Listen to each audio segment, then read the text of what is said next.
Kopdu bayırda tufan, buldadı yel boran.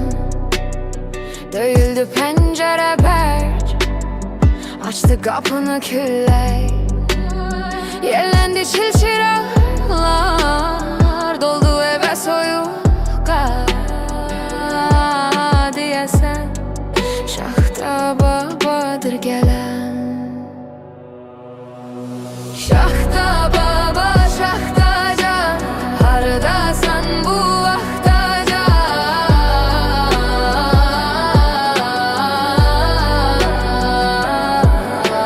Şahta baba, şahta can, hardasan bu vakta can.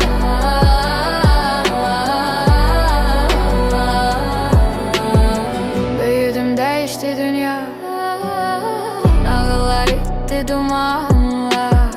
Pencere açılmır daha, sen gelmirsen bu kışa. Şahta baba, şahta can, hardasan bu vakta can.